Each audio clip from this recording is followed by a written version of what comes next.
Tiger fans, don't take this comparison too far, but Annor Boateng reminds me a little bit of the NBA's Anthony Edwards, plus a football conversation with former Missouri corner Clayton Baker coming up right now on Locked On Mizzou.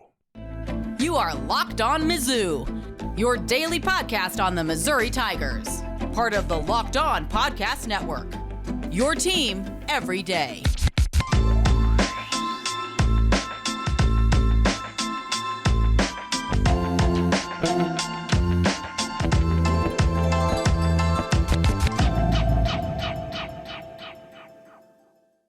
Hail, you true sons and daughters. I'm John Miller, your Mizzou mafioso and the central scrutinizer of Missouri Tigers football and basketball. And today's episode is brought to you by Game Time. Download the Game Time app, create an account, and use code LOCKEDONCollege for $20 off your first purchase. And, you know, for all the football talk that's obviously been dominating the Mizzou beat lately, I realized while I did talk about Annor Boateng's commitment to Dennis Gates' basketball program on social media on Friday, well, that news got a little bit buried to the point where I haven't actually discussed it properly on the podcast. So obviously another huge commitment here in so many ways for Dennis Gates and his crew. Annor Boateng, a 6'5", 200-pound shooting guard from Little Rock. And it's just not too often when a guy who is as highly ranked from the state of Arkansas is plucked out of that state. In fact, only John Calipari, I believe, has done it in the past 10 years or so. But Missouri and Dennis Gates able to get a really good prospect, the 23rd best prospect in the entire country in 2024, according to Rivals.com. You look at some other places, he's a little bit lower ranked, but hey, 41st at 24/7 Sports. Yeah, that's pretty doggone good too. So obviously this is an incredibly high-level player here. And the Anthony Edwards comp, well, he isn't as highly ranked as Anthony Edwards was coming out of college, or out of high school, I should say, before he committed to the University of Georgia. But what reminds me of Edwards is that he's a guy who has the prototypical size and strength for a shooting guard and the athleticism as well, but maybe the game just needs a little bit more of polish, essentially, especially in terms of shooting. I'm not saying that Boateng is a bad shooter. In fact, I like the form. I think with a little bit of adjustments here and there, obviously a little bit more experience. And number one, it just seems like after what Demoy Hodge and Kobe Brown, even more in particular, did at the three-point line last year for Missouri, seems like Gates and his staff have the magic touch in terms of being able to coach up shooting. But a guy who I think if he does find that shot at Missouri, and I would bet on that he will, here's a guy who's got his prototypical defensive size for the position and athleticism as well.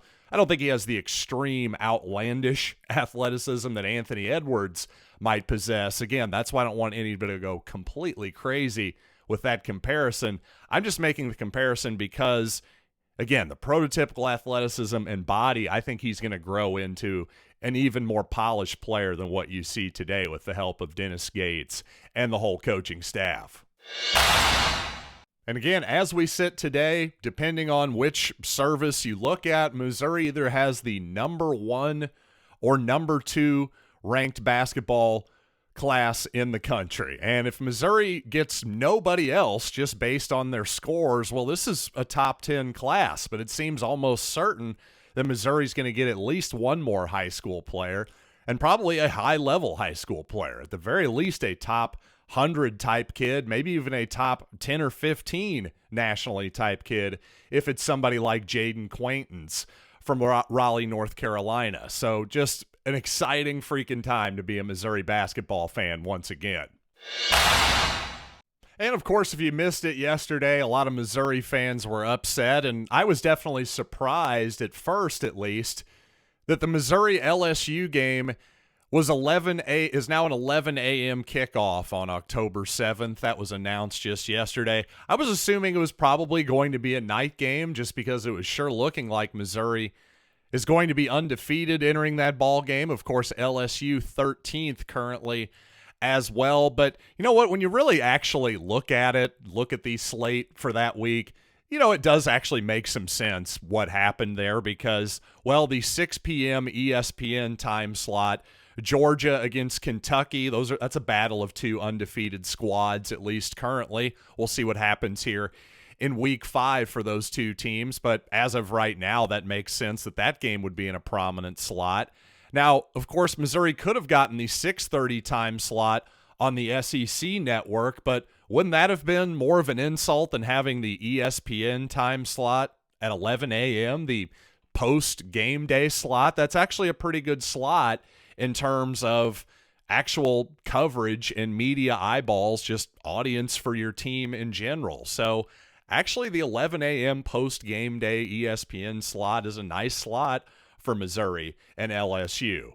Lord knows Fox does their big noon thing, so they obviously don't mind putting big games in that slot either.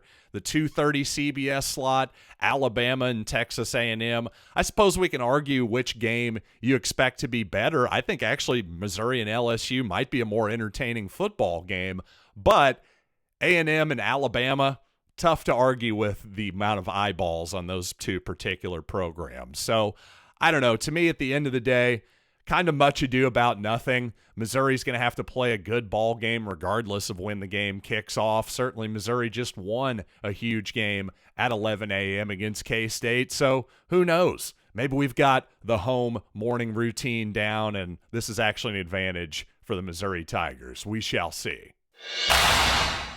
And coming up on the show, a former Missouri cornerback, Clayton Baker, joins me for a really fun football conversation. Great to have his perspective from a guy who used to actually do it for the Tigers. Now, I think some people are going to think that maybe Clayton is a little bit critical, maybe too critical of Missouri at first. I'm just here to tell you that I can tell by Clayton's personality that He's a bodybuilder. He's a personal trainer. He's just the type of guy who looks at a 9 and wants to make it into a 10. That's just his personality. And I think if you keep with the whole thing, I think you'll obviously realize that Clayton has tons of love for the University of Missouri, considering he's taking notes on the games from thousands of miles away in Hawaii. Yeah, I'd say he still has tons of love for Missouri. So a great conversation with Clayton Baker coming up here in just a little bit. But first, I want to tell you about Game Time, because you know what? I actually used Game Time myself this past Saturday to get tickets to the Memphis game in the Dome at the last minute, and it could not have been an easier experience, quite honestly. And here was the best part. I was able to view the exact tickets I wanted, get the perspective right on my phone, know exactly what I was going to get, and what I got was really a perfect view of the game film, of the all 22 coaches cam footage that I like to take. So thank you, Game Time, for not only those tickets, but making the podcast a little bit better. And you know what? Here's what you got to do. You got to take the guesswork out of buying tickets with Game Time. Download the Game Time app, create an account, and use the code LOCKEDONCollege for $20 off your first purchase. Terms apply. Again, create an account and redeem code LOCKEDONCOLLEGE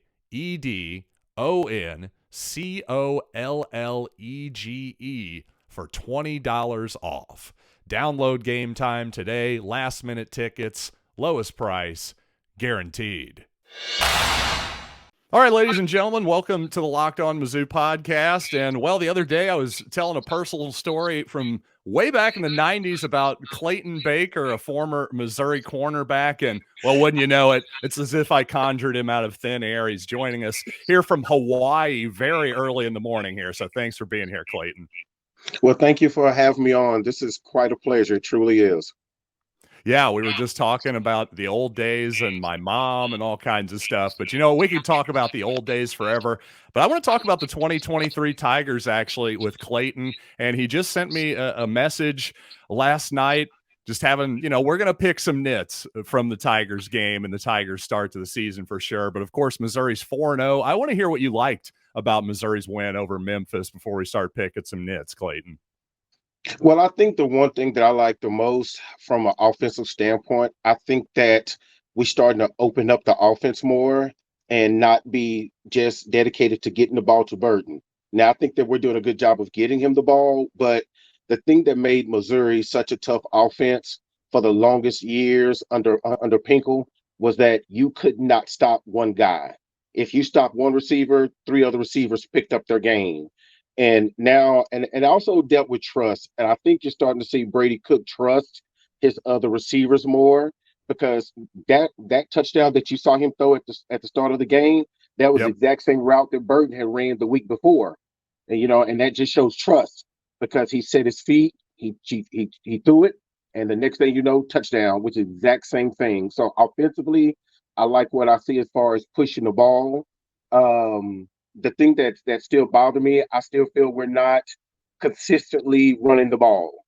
And what I mean by that is when you get into SEC play, if the one thing that you cannot be able to do is not run the ball, you're not going to win a lot of games because those games are going to be sometimes decided between 7 to 10 points. You get that by running the ball because what you do is that you can take a series away from the other team. So offensively, that's what I'm liking. I'm still iffy on our offensive line simply because I feel like once they get established, that's what's going to really make that running game take off. But other than that, I like what I see offensively. Defensively, when you have 9 starters coming back, I think that the defense has yet to be dominant. Even though when you look at the scores, I still say that we are not killing the run game of other teams because you look at the K-State game. If K-State keeps running their ball, we're going to be in trouble. Even when you look at Memphis, if Memphis keeps running their ball, we're going to be in trouble because you start to see holes and gaps as the game progressed. So overall, I like that we had a victory. I think that that's a really good thing, but I'm more concerned about how we're starting to look as a team as we're heading into SEC play. Yeah, and Missouri was really, really good, obviously, against Memphis and Kansas State on first down, second down, sort of what people call standard downs. But when you got to third down, obviously it's been a real problem the last couple weeks here. Mm-hmm. What did you see? I noticed in your notes that you were saying that Missouri was wasting too many series. Is that kind Yeah, of what you meant there? absolutely. It's like for instance, when we're looking at the K-State game, and I break them down by series. You have series 5, 6, 7, 8. You have 5 different series in that game where it's a waste. And what I mean by waste, you end up punting the ball to the other team, and that's because you couldn't stay on the field because your third down efficiency is horrible. And that's the one thing that Missouri has to get better at offensively is that third down conversion because that's what keeps you on the field and that's what keeps the other offense off the field. And you think about the K-State game at 1 point in time we were 1 for 9 on third down efficiency and K-State was 4 for 8. See, that's what I'm talking about that run game. Is that run game is not where it should be, and that's the reason why we're not able to convert these third downs. So right now, my biggest concern is being able to, as you said, that third down efficiency. How well are we going to get at that? Yeah, it's interesting. I'm actually I'm a little less worried defensively about Missouri stopping the running game so far than you are. But I will say one thing I've noticed: it's almost as though Missouri is selling out on the run so much in certain third down situations. They're allowing the running back, from what I've seen, to just kind of leak into the flat, and just an easy little dump off sometimes for the quarterback has really turned into big yardage. And a lot of that has to do with missed tackles as well, which is something I think Missouri's struggled a bit with here defensively early. Oh, absolutely. I would have to agree that right now, as a defense, we are struggling. But I think that another thing that's bothering me defensively is we're not running the coverages the right way because every time that you see those running backs in the flat, we're actually running cover 2. We're supposed to have a guy in the flat jumping that. That's the thing. Right. There has been missed assignments. Right. I know Coach Baker's making that call. I know that he's telling these guys, look, they're going when this formation, And I know they've practiced this. When they see this formation, they're going to dip that guy at the flat. The quarterback is going to look deep first. And if he doesn't see what he needs to see deep first, then he's going to check down. And that's the thing. That's always the little access guy. That's the check down guy. Because you look at us, when we use our check down guy, that other team got somebody on us. Right? So why are we missing this guy? And a lot of it has to do with the discipline of your eyes. Because when you're running a coverage, your eyes are going to do two things. They're either going to help you or they're going to get you beat. One or the other is about to happen. And right now it's getting us beat because we don't have that eye discipline to know as a secondary, hey, if we're playing zone, when that guy gets out of my zone, don't chase that guy. Let him go off into another zone. You stay in yours. You know, I think sometimes what I see is Missouri does a pretty good job, I think, of, there's so much motion these days that offenses use pre-snap, all the jet sweep type stuff. We're so worried about, okay, who's got the jet guy, who's got the motion guy. I think sometimes in the middle of that communication, we sometimes just forget about simply the running back. Like you say, just the little simple outlet pass there. What do you think about that? Oh, absolutely right. But that comes back to communication. Yeah.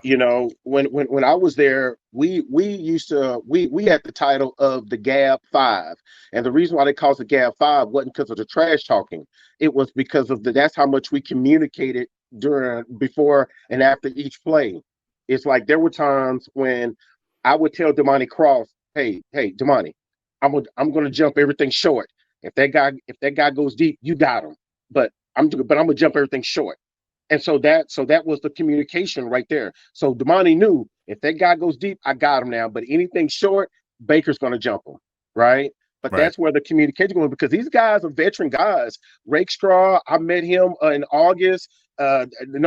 These guys are talented, but but one thing that they're not doing, they're not communicating. I mean, look at the defense as a whole. They're not communicating with each other. It's like they're expecting everybody to know what they're supposed to do without communicating. And that's the one area that I think that as a defense, we have got to get better at. It's just communicating with each other to say, hey, this is what I'm going to do. What you're going to do. And coming up, more from Clayton Baker, including our thoughts on how Missouri does finish this 2023 season. Which of us is more of the optimist? Well, we'll find out here in just a little bit. But first, I want to tell you about DoorDash. And I'll tell you, while it is awesome to get your favorite dishes from your local restaurants from DoorDash, to me, I love getting grocery delivery from DoorDash even better. Just cooking my own breakfast in the morning instead of relying on the restaurants. I don't know. I just feel a lot better when I actually whip it up myself, throw it into my daughter's gullets. It's a good time had by all. But you know what? You'll get exactly what you're ordered from DoorDash, or they'll make it right. So sit back and enjoy quality groceries just like you picked them up yourself, and get 50% off your first DoorDash order up to a $20 value when you use the code LOCKEDONCollege at checkout. That's a limited time offer. Terms do apply. That's 50% off up to $20, no minimum subtotal, and zero delivery fees on your first order when you download the DoorDash app in the App Store and enter code LOCKEDONCollege. Don't forget that's code LOCKEDONCollege for 50% off your first order with DoorDash. So you got me thinking. There was one game, really one play in particular by the defense that I got frustrated with against Memphis, and it was they gave up a big 3rd and 18 completion. And one thing I noticed just watching back the film that I took from the stadium, on that play, Missouri brought quite a bit of pressure from the right side, and it really opened up. I don't know. I believe it was just a pretty skinny post route, maybe something like that allowed the guy to get to the sticks. But earlier in the game, first half, Missouri rushed 3, dropped 8 guys into some kind of zone coverage. There was 3 guys, 3 safeties deep, and like 5 guys in the middle intermediate part of the field. And Memphis had absolutely nothing there. The 3 guys up front did a pretty good job of getting some kind of pressure, at least making him break the pocket. And I'm just wondering, Clayton, from your experience, obviously playing football at Missouri, playing literal defensive back at Missouri. Would you rather see the latter or the former there? Are you more, hey, bring pressure on 3rd and 18, or would you rather, hey, just give us a soft zone there and give him the smallest gaps the quarterback can get? What's your preference there? Okay, now you're talking to an old corner here. Okay, now watch out, because I'm gonna tell you, I think they should put more pressure. Okay. I think they should put more pressure simply because you have a veteran secondary. It's not like these guys are rookies, okay? But the thing is, you have to know when there's going to be pressure put on the quarterback as a secondary, you have to play more sound, okay? And what I was always taught was this: if you are playing man and that receiver's cross your face, that's never a good thing. Right. You're going to get beat every single time. And what you keep seeing is that we keep letting receivers cross our face. And we keep letting receivers cross our face because we're too worried about what's going on in the backfield instead of reading the progression of these routes and jumping them, knowing what they're about to do. Because when I was at Mizzou, I had a great opportunity. I got to meet Lou Holtz, because Lou Holtz and Larry Smith were real good friends. And Lou Holtz came to practice one day and he asked me this question. And he said, "Young man, are you defending the route or are you challenging the route?"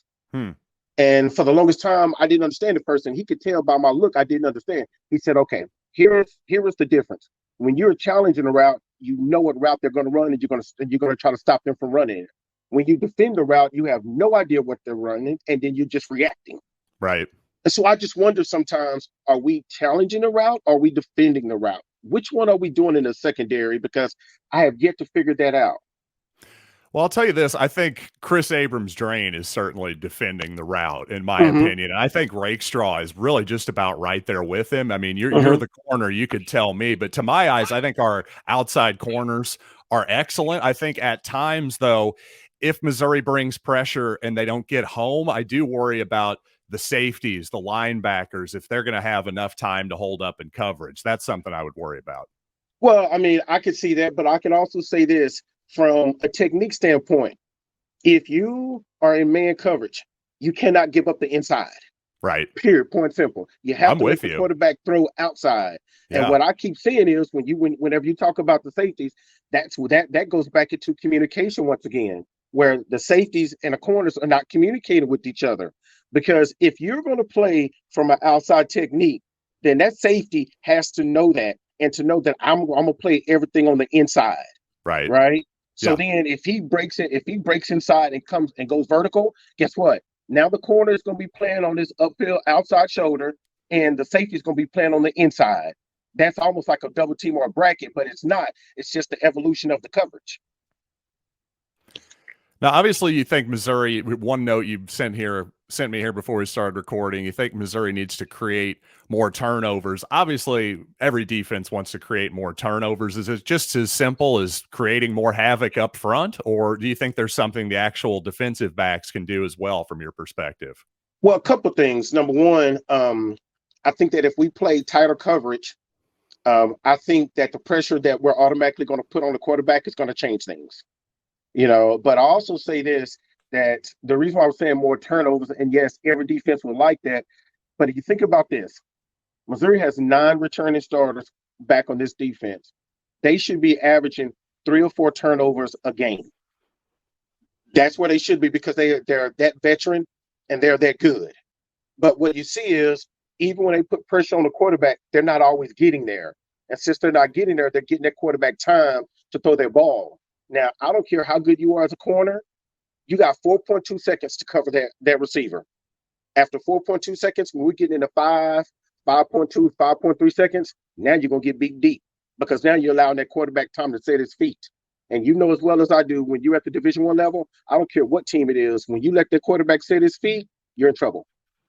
No doubt about it. I agree with that. And you know what, Clayton? So how are you feeling about this Missouri team now? We're 4-0, obviously ranked, but we haven't proven everything yet, that's for sure. Oh, shoot, I lost him there. Oh, there he is. Okay, he's back. Anyway, Clayton, I was just going to ask you, how are you feeling about the rest of this season? 8 games left. Where do you feel like Mizzou is going to finish up here? You know what? I feel good. Now, maybe I'm just biased because I am a Mizzou Tiger until the day that the Lord takes the breath from me. I will always feel like I owe Mizzou something because Mizzou took a chance on me. I was 5 foot nothing, 100 and nothing coming into Mizzou. So that's where I had met my wife and everything. So as far as I'm concerned, there's nothing that Mizzou could do in my eyes that will make me look at them less than as a university. Football, I feel really good about it. Yeah, we're 4-0, but here's the thing. This is the thing I keep telling people. This is a progression with the head coach. You saw Mizzou getting better in other areas, and now what you're seeing now is that these games last year, remember, early in the season, these games last year, Missouri was losing. Right. They were losing games, but now they're winning these same tight games, which then shows you maturity, but it also shows you the trust that they have in a coach and that the coach has in them. 4-0. I'm looking forward to the Vandy game, but here's the thing. Vandy always gets up for Missouri. Yep. I don't know what it is about Vanderbilt. They just hate Missouri for some reason because they play lights out. I was at that game a couple years ago when it was homecoming for them, and it was nobody there. And then next thing you know, they started beating Missouri. Then the whole crowd fills up. I was at that game. I was like, okay. Started coming from Broadway, huh? Right. I was like, where are all these dudes coming from, right? Yep. But then when you look at LSU, LSU is going to be a tough game, and Missouri is going to have a gauntlet that they're about to go through. And this is the SEC, right? So you think about it. There it is. Sorry about that. We haven't beaten Kentucky in 6 years. So Kentucky feels real good about playing us. Yeah. Tennessee is a 50-50 game because Florida just showed you Tennessee's beatable. Yep. Okay, last year they were not. This year, you see, totally different team. Florida's beatable. So when you look into it, the games, honestly, that makes me nervous, Kentucky. Yeah. South Carolina, Arkansas. Those games make me nervous. All those games, all 6 of them make me nervous, really. Vanderbilt even makes me nervous, like you say. And, of course, Georgia's kind of another animal at this point. Georgia's going to be the juggernaut. Yeah, they haven't played their A game yet, but you know what? I don't think Missouri's played their A game yet either, Clayton. And neither do I. And that's what's going to make that game interesting because Georgia know that they got by the heroes of Chinny Chin Chin last season. They know that. Yep. That's why Missouri woke them up. Yeah. Right. And then they started playing lights out football the rest of the season. So what I'm saying is, and think about this, Missouri came to the big SEC in 2012, 2013. Missouri goes to Georgia. Missouri's undefeated at that time. Goes to Georgia and put a thumping on Georgia at Georgia. Yep. So what I'm saying to you is this. As far as I'm concerned, for the rest of the season, every game is 50-50. Meaning that if Missouri comes in and plays to their level, I think Missouri can win. But if Missouri does not play collectively whole as a football team, they're going to lose that game. So they have to stay healthy, which is always a good thing. We still kind of figure out what's going with Brady Cook, but I have to tell you, I was happy to see him play Saturday. I hated to hear about what the fans booing him the week before because that's not what you do as a fan base. You can be disappointed and you can be upset with the guy, but don't boo him like that because now you're saying we have no confidence in you at all. Right. Yeah, it's totally counterproductive. And yeah, I couldn't agree more. And I agree with you. I think we're going to have a lot of really interesting football games here to close out the season. I predicted 8-4 before the season. And what do you think? Over, under 8-4? Or is 8-4 sound about right to you? I would say 8-4 sounds about right. I would say 8 or 9, but yeah. Yeah, that's what I'm 9, thinking too. I'm thinking maybe even 9 now. So Missouri's got a shot in all these ball games. So should be a really exciting season here in 2023. And Clayton Baker, thanks so much for your time. I really appreciate it, sir. You, man. You tell your gorgeous mom that I said hello. I will indeed. I will give her that information, sir. Thank you. All right, man. Well, you take care. You take care, sir. All right. Bye-bye. And thanks, as always, for making Locked On Mizzou your first listen every day for you everydayers, especially those of you on YouTube. Thanks for putting up with the audio-only version yesterday. I'll be honest, I hid behind the technical difficulties moniker there. Well, you know what? Technically, My difficulty was pushing record on the video end of the podcast yesterday. So my mistake, something I do about once every 6 or 7 months or so. So you know what? I'll probably do it again here in about March. So just be ready for that come NCAA tournament time. But in all seriousness, coming up on the show tomorrow, going to finish out my thoughts on the Memphis game before we fully transition over to Vanderbilt and, of course, everything else that's happening. Who knows? Maybe Missouri will get another incredible basketball player in the fold. Either way, I'll be with you right here tomorrow on Locked On Mizzou.